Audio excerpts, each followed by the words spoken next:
On April 5th, 2010, I had my regular annual eye checkup, and because they found some bleeding or hemorrhaging behind my right eye, it started me on the path of medical testing and ophthalmologist visits and blood work and eventually to a CAT scan. They saw something that looked pretty scary, so they moved on to multiple MRI exams to try to further define it. And by the end of the day, they had informed me that I had a brain tumor. My name is Tara, and my story is about hope.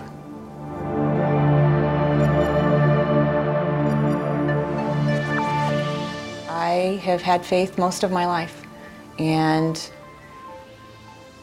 I didn't realize how much I would depend on that until something comes out of the blue, like a radiologist saying, "You have a brain tumor." I mean, those 4 words to me changed my world. And through this process, my devotional began with a book that my aunt sent me that arrived on the day of my diagnosis. I came home from the doctor, and in my mailbox was a book called Jesus Calling. And it's a daily devotional, and that is what started the change in the conversation for me. And from the moment I opened it to the day of the diagnosis, God spoke directly to me and provided that hope. "Do not be afraid, for I am with you. Hear me saying, 'Peace, be still to your restless heart.' No matter what happens, I will never leave you or forsake you. Let this assurance soak into your mind and heart until you overflow with joy and hope. Though the earth give way and the mountains fall into the heart of the sea, you need not fear." Hope cannot be accomplished on your own.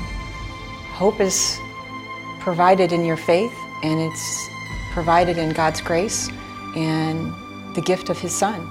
And the conversation that I developed with Him through this process brought hope to every day, right to the verge of surgery and beyond.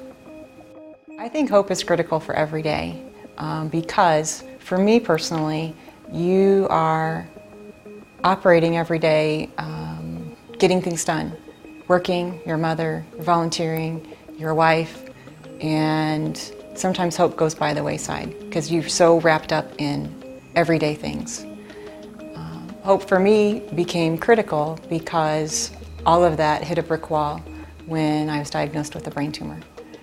And suddenly, every day became about hope because I hope that I still get to be a wife, and I hope I still get to be a mother, and I hope I still get to be here tomorrow.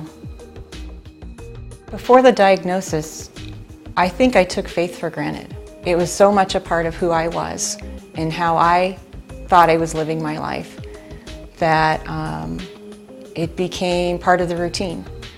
And I believe that the hope through the diagnosis and the surgery and the recovery that God provided me and my family made it real and alive again. And I understood that there was hope for each new day and each activity. I have always had hope and have always, for most of my life, have believed in God and the gift of His Son, Jesus, and what that has meant for me every day. But when you get faced with a life-threatening illness, when you're getting rolled into surgery and you think, this is it, I may not come out, that level of hope and dependence on your faith and on God increases. I can't even think how many times it increases. I tell the story that going into surgery that morning, I thought absolutely paralyzed by fear. I wasn't shaking, I was absolutely paralyzed by fear. But I realized in recovery, while I was still in the ICU, that I don't really think I was. I think I was paralyzed by peace and the hope that I had done all that I could do, and I had loved and given, and I knew my faith, and if I was done, I was done, and I was going to be with God.